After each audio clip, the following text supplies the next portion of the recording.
ألو، أهلًا وسهلًا. أهلًا بحضرتِك، أهلًا إزيِك عاملة بيكِ. الحمد لله، حابة تقولي اسمِك؟ مروة. أهلًا بيكِ يا مروة. مروة المكالمة مُذاعة على الهوا، موافقة بالإذاعة؟ آه، قولي لي مشكلتِك إيه؟ مشكلتي يا ستي جوزي أنا كنت باحب ابن عمي من وأنا عيلة صغيرة، طفلة. تمام. المهم كبرنا واتجوزنا بعد مشاكل كتير طبعًا بين اللي هو العائلات، جوزِك، جوزِك اللي ابن هو عمِّك. جوزي. تمام. جوزي. المهم هو أول كام سنة كده كنا عايشين كويسين، وبعد كده راح يشتغل مع أخويا برّه، كان برّه بيسيب مصر شغله والّا جوّه مصر؟ برّه مصر، لأ برّه آه. مصر. كان الشغل اللي بيتبقى معاه بيسيبه طبعًا عشان الجمارك ما يجيبهاش ويدفع عليها فلوس. طبعًا أخويا كان أخويا آخر أعلن إفلاسه وقفل المحل، والحاجة اللي عنده يا اترمت يا اتباعت يا باظت. إمم. هو بقى فضل ماسكني أنا، أنتم حرامية، أنتم عيلة حرامية، أنتم لا، لأ، عيلة أنا مش نصابة. فاهمة. هم إمم. كانوا بيشتغلوا برّه مصر مع بعض. هو بيطلع معارض. ماشي، إيه اللي حصل بقى؟ لمّا كان بيبيع بقى وبيتبقى منه شغل كان بيسيبه هناك ما بيجيبوش تاني عشان الجمارك. تمام. فأخويا الآخر أعلن إفلاسه وقفل وبقت الدولة هي اللي بتصرف عليه. إمم. في الشغل أصلًا في شغل اتباع وفي شغل اترمى وفي شغل باظ. إيه اللي دخّل أخوكِ في جوزِك في الشغل؟ كانوا يعني كان الفلوس داخلة ببعضها؟ ما هم ولاد عم بقى، أيوه كانوا يعني هو إيه، كان بياخد شغل ويروح يبيعه، إمم. وبعد ما اللي ما بيبيعش بيسيبه عشان الجمرك، ما يدفعش عليه جمارك تاني. الشغل اللي كان بياخده كان بتاع أخوكِ. بتاعه هو وبيعمل المعرض مع تمام. فاهمة؟ أنا باحاول أفهم، يعني المهم اللي فهمته إن في تدخُّل مادي بين أخوكِ وجوزِك. المهم يعني فضل بقى كل ما يشوفني أنا بقى أنتم نصابين، أنتم عيلة نصابة، أنتم عيلة حرامية، أنتم. جه بابايا توفى، الميراث اللي خدته اديته له عشان ما يفضلش يهزقني قدّام الناس. ادّيته له عشان ما يهزّقكيش والّا ادّيته له عشان هو صاحب حق وأخوكِ فعلًا ظلمه؟ لأ عشان ما يهزقنيش، عشان لكن التهزيق مش صاحب حق، ما لوش لأ حاجة. لأ، أنا ما ليش فيه الكلام ده، هو حتى لو شغل هو بيعتبر نَفْسه إن هو بيشتغل مع أي حد برّه، أنا ما ليش فيه. ما أنتِ ما لكيش فيه فعلًا، بس ممكن أنتِ تقولي لأ فعلًا أنا أخويا ظلمه، فأنا عايزة أدّي له حقّه عشان ده جوزي. لأ، لأ، هو كان بيكسب وكان بينزل من السفرية كسبان، يعني إمم. ما كانش خسران. اللي كان وهو اللي بيسيب فلوسه عشان ما يدفعش عليها جمارك، أنا يعني مش مسؤولة. يعني ما فيش ظُلم واقع عليه. لأ، تمام. الظلم وقع عليّا أنا، عشان هو كان بيقول لي ألفاظ خارجة كتير قدّام الناس وألفاظ ما حدش يتحمّلها وبيهزّقني قدّام الناس. فطبعًا أنا عشان أقصّر كل ده ادّيته الفلوس. أو ادّيتِ هو له ورثِك. كده مامتي ماتت برضه خدت ورثي واحدة، واحدة، ادّيتِ له ورثِك من أبوكِ. آه، بعد كده مامتِك ماتت ادّيتِ له ورثِك من أمِّك. ليه وخلّصنا. هو بعد ما خَد ورثِك من أبوكِ كان لسه بيشتمِك برضه؟ آه، أيوه ما آه. كان اللي بيقول لي الفلوس دي مش كفاية، مش بدّيها فلوسي، يعني أنا ما خدتش فلوسي كلّها، إمم. وبِعت ذهبي ورُحت مدّية له فلوسه، يعني أنا خلّصته بالفلوس اللي ليه عند أخويا كلّها، تمام. من الحسابات. وأخوكِ بيقول لِك إيه، بيقول لِك ليه عندي حاجة والّا بيقول لِك يا بنتي سيبِك منه ده بيستهبل؟ بيقول لي بيقول لي ما ينفعش، بيقول لي الشغل باظ واترمى، آه. يعني كان زي ما كان بيكسب في خسارة فهو لازم يشارك في الخسارة. أيوه هو لازم يشيل دي زي دي إمم. زي ما بيشيل ده بيشيل ده. إمم. المهم بعد ما خد كل فلوسي من برضه يعني بقى له حوالي 10 سنين كده سافر سفرية اليونان، جه من هناك واحد تاني خالص، معاملته معايا جافة جدًا، بيتكلم الكلمة على قد الجواب. آه. أبُص إن هو بيستحقرني، يعني يعني بصّيت له خَد دهبِك وورث أبوكِ وورث أمِّك وسافر آه، اليونان، رجع واحد تاني خالص. أيوه، من إمم. حوالي 10 سنين، ومن معلش حوالي اقفي في مكان الشبكة فيه أفضل، عشان أنا باسمعِك والصوت بيقطّع.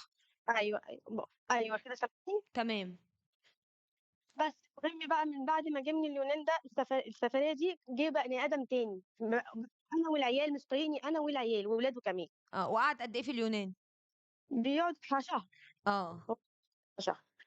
المهم جينا بقى يعني إيه استحملت بقى وبقى في ال10 سنين دول مشاكل بقى، يعني هو ييجي يشتمني شتيمة خارجة، ممكن أرُد، ممكن مرّة أرُد و10 لأ، بس ساعات بابقى مش قادرة، خلاص بقى بيبقى معاملته ليّا وحشة جدًا فبيخلّيني أرُد. والفلوس راحت فين اللي ورثها، اللي خدها من ورثِك؟ خدها ما هي مامته هو ومامته وأخوه يعني في الشغل شُركا، إمم. فمامته خدتها منّي، مامته أصلًا كانت بتاخد منّي الفلوس مش هو كمان. إمم. إمم. المهم دلوقتي حصل مشكلة من 6 شهور كدهوّة من غير سبب خالص عشان ابني عايز 100 جنيه، باقول له هادّي له 100 جنيه، قام طبعًا صار عليّا وشتيمة قذرة، فطبعًا ردّيت. إمم. وأنا كنت فاكرة إن في واحدة تانية، يعني هو كان شكله إن في واحدة ما تانية. أكيد، أكيد اتجوّز. ما هو طلع متجوز بقى له 3 سنين. 3 سنين آه، بعد ما بعد ما اديتِ له الورث والّا من قبلها كمان؟ من بعدها. من بعدها. إمم. آه، طلع متجوز بقى له 3 سنين. دلوقتي بقى المشكلة إن هو دلوقتي بيقول لي: "أنتِ لو مش عاجبِك امشي، آه. امشي." هو هو ده اللي أنتِ قُلتِ لي في أول المكالمة ابن عمي واتجوّزته عن حُب. أيوه، أنا ما اتجوزتش غيره وما عرفتش حد غيره آه. يعني ولا عمل حساب لقرابة ولا عمل ولا أي حساب لحُب ولا عمل حساب لأي حاجة. بس ما تزعليش منّي، أنتِ مغفّلة كبيرة. أيوه، يعني أنتِ سلّمتيه ورثِك كده من أبوكِ ومن أمِّك، وكان الورث ده عبارة عن كام يعني؟ من حوالي 12 سنة 66.000 جنيه.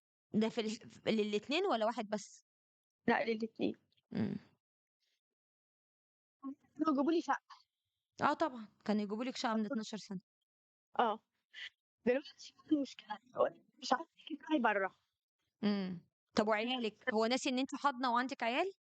لأ مش حاضنة، أنا عندي 15 سنة و16 سنة. عدّوا السِن يعني. مش هم ولاد صبيان الاتنين. لأ عندي بنت. طب أنتِ البنت تبقي حاضنة للزفاف. قالوا لي: "لأ." المحامي قال لي: "ما لهاش مسكن." إزاي ما لهاش ماسكة؟ أنهي محامي ده اللي قال لِك، ده محامي تبعه والّا إيه؟ لأ، لأ، أنا رُحت لمحامية اسمها هدى العسّال الفدائي قالت لي: "ما لهاش مسكن." لأ، بنت معاكِ لحد ما تدخل بيت جوزها ليها مسكن، ومفروض تتستر في بيت.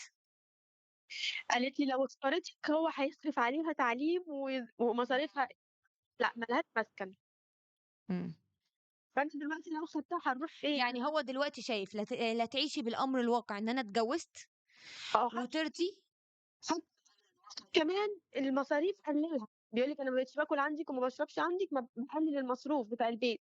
إمم. مكفّيها مش مكفّية الولاد، الولاد كانوا عايشين كويس وبياكلوا كويس. إمم. دلوقتي ما فيش كده. وأهله موافقينه على كده. آه، ما فكرتيش تتكلمي مع أمه وتقولي لها كفاية إنه اتجوز؟ قايله له اعمل كده. إمم. الكلام ده يعني حكى لها ناس كتير، إحنا أصلًا أهل، فأنا بعتّ ناس من قرايبي إمم. دي الفلوس دي بتكفي كويسة. بيدفع لها كهربا وبيدفع لها لولا إن حتى واحدة قالت لها: "هي هتاكل كهربا؟" إمم. يعني هياكل كهربا. بيدّيكِ كام أنتِ وولادِك؟ 2500. 2500. في الغلا ده طبعًا مش هيكفّوا 3 أفراد. لأ معايا 21 إمم. سَنة. يعني بياكلوا ما شاء الله يعني، وهُم واخدين على عيشة تانية، يعني بياخدوا اللي كانوا بياخدوا حاجة ويتعشوا حاجة. وخلِّف من الزوجة اللي اتجوزها من غير ما تعرفي؟ لأ ما أعرفش عنّه حاجة، ما أعرفش عنها حاجة. هُم مخبّيينها لغاية دلوقتي، هُم قالوا بس إن هو اتجوّز، إنّما هي نَفْسها مخبّيينها مش معلنين عنها. إمم. لا حول ولا قوة إلا بالله. طيب أنتِ ظلمتِ نفسِك بإيدِك، طب أخواتِك سايبينِك ما حدش واقف لِك، ما حدش بيتكلم معاه. قالوا لِك هنعمل إيه؟ لو اتكلّمنا مع حد هيقول لنا حقي، حقي وخدته، اتجوّزته حقي. إمم. طب حقه خده، طب وورثِك حقه برضه هو شايفه حقه خلاص. خدوا حقه خلاص. ظلمتِ نفسِك طبعًا، وظلمتِ نفسِك ظلم بَيِّن لمّا اديتِ له كل شيء، وأمنتيه على كل شيء، وأنا شايفة إن خلاص أنتِ في أمر واقع، هتعملي إيه؟ هتقدري تاخدي ولادِك وتستقلي مع نفسِك؟ ما أقدرش أجيب شقة طيب وإيجار وكهربا ونور والكلام ده، ما خلاص أقدرش. إحنا دلوقتي مضطرين نستحمل، وأي حاجة هيعملها هو عارف إن أنتِ هتستحمليها.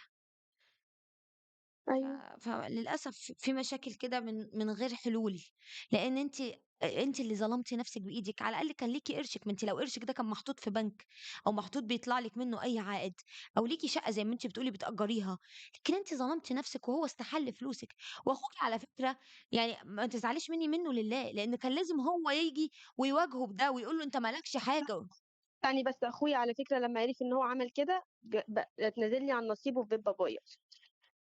يعني أنتِ ليكِ ورث أخوكِ في بيت باباكِ. ليّا عقارات بس برضه العقارات متأجرة مش طب أنتِ حر. العائد الإيجار ده تقدري تاخديه تستفيدي بيه؟ مش كتير، يعني أنا باخد بس مش كتير. إمم. يعني ما يجيبناش برضه ما يأجرناش أول وأنتِ ما ندفع. كنتيش المفروض تدخّلي نَفْسِك بينهم، ولا تدخّلي نَفْسِك وفلوسِك بينهم، خلّيهم مشاكلهم يحلّوها سوا، يقعدوا يتفاوضوا هم في الأول وفي الآخر ولاد عم. أنتِ ما كنتيش المفروض تبقي جملة مفيدة بينهم. أيوه، ما هو اللي كان حاططني جملة مفيدة أنتِ اللي بينهم. حطيتِ نَفْسِك ووافقتيه، وعشان كل ما تحسّي إن في مشكلة وعشان المركب تمشي عمّالة تسدّي، وتسدّي في مركب كلّها خرام، وفاكرة إنها مش هتغرق، أهي برضه أيوه. ولادي الكبار يقدروا يتفهموا، ويقدروا يقولوا له أنت بتظلمنا إحنا ما لناش دعوة بأمنا، 2000 ونُص في الغالي ده وفي الزمن ده يعملوا إيه؟ أنتِ بتقولي معاكِ شاب وشابة ما شاء الله، فالمفروض إمم. إن ولادِك يتكلموا عن لسانِك أنتِ ويطلبوا حقوقهم، إحنا عايزين وإحنا بقى لينا طلباتنا والعيشة غالية والأكل ده ما بيكفّيناش وأنت كده بتظلم ما بتظلمش أمنا بس أنت بتظلمنا معاها. بيخافوا منه. لأ مش حاجة اسمها بيخافوا دي حقوق، لازم يتكلموا يقولوا له يا بابا بالعقل إحنا ما بنقولهمش يقِل أدبهم ولا يتطاولوا ولا يبقى في قِلّة أدب لإن مهما كان أبوهم، لكن يتكلموا في حقوقهم، يا بابا إحنا كده أنت ظالمنا، إحنا مش لاقيين الأكل اللي أنت بتدّيه لماما ده ما بيكفّيناش، بييجي على نُص الشهر إحنا مش لاقيين نكمّل الشهر، وما ينفعش إن أنت تبقى متجوّز ومتهنّي وإحنا مظلومين وعايشين قليل، لازم يتكلموا ويدافعوا عن حقوقهم.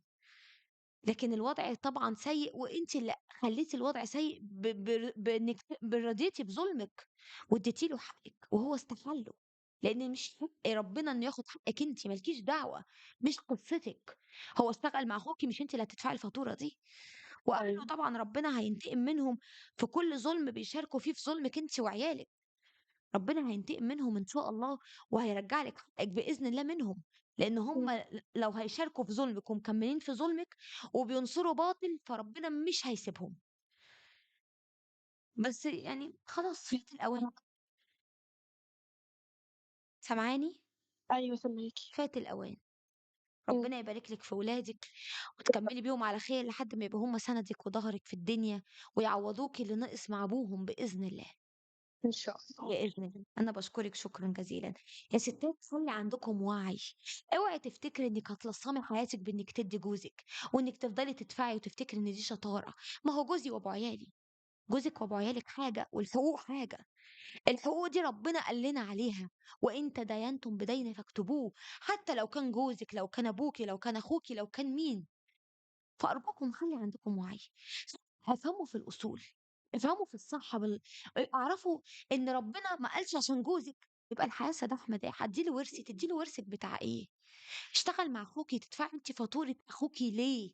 هم يتصافوا مع بعض، زي ما أنتِ قُلتِ يعتبر بيشتغل مع راجل غريب، أنتِ مالِك؟ بتسدّي من ورا أخوكِ وبتسدّي لجوزِك ليه؟ وهو خد حقِّك عشان هو مش حقّاني، قبله، قبل ورثِك وقبل دهبِك عشان هو مش حقّاني. وأنتِ شاركتِ بظلمِك بإيدِك، أنتِ اللي شاركتِ في ظلمِك بإيدِك، فخدوا بالكم يا ستات، خليكم واعيين، ما تخلّوش بتشتغلي فلوسِك ليكِ، القوام عليه هو، عيشي باللي هو بيديه لِك حتى لو كان قليل، ده اللي أنا أعرفه، لكن أنتِ مش ملزمة تسدّي من وراه، مش ملزمة تعلّمي عيالِك ومش ملزمة تعالجيهم، مش قبل الجواز ما يتجوزش، لكن لمّا بيلاقوا الحنفية اتفتحت بيستحلوها وبيقولوا إيه يعني، معاها ما تدفع، ما هي وارثة ما تدفع، وأنتم بتدفعوا. وترجعوا بعد كده تشتكوا. حُطّوا النُقط على الحروف، حتى لو ورثتِ، دي فلوسِك أنتِ، ربنا باعت لِك هبة من عنده، ورثِك من أبوكِ أو من أمِّك، يتحط في مكانه في وديعة سَنَد ليكِ من الزمن، عشان لمّا يغدر بيكِ والّا يروح يتجوّز عليكِ، ما تقوليش لله يا محسنين، ده اللي أنا أعرفه. لكن الحُب والعواطف ما بيأكّلوش عيش، والحُب والعواطف بيظلموكِ. لو كان جوزِك، لو هو راجل مش حقّاني، يبقى أنتِ هتعملي إيه معاه؟ هتفضلي عايشة طول عمرِك في ظلم. هتفضلي عايشة العمر كله وأنتِ بتدفعي فاتورة إنِّك أنتِ ما خدتيش بالِك في الأول، فخدوا بالكم مهما كان درجة علاقتكم بالشخص ده، مهما كانت درجة القرابة، أخوكِ، جوزِك، ابن خالِك، ابن عمِّك، لأ دي حدود الله، دي حدود الله وحقِّك ولازم تضمنيه وما حدش يظلمِك في حقِّك، وربنا يا رب يتولاكِ بإذن الله. خلّوني أطلع فاصل وأرجع تاني.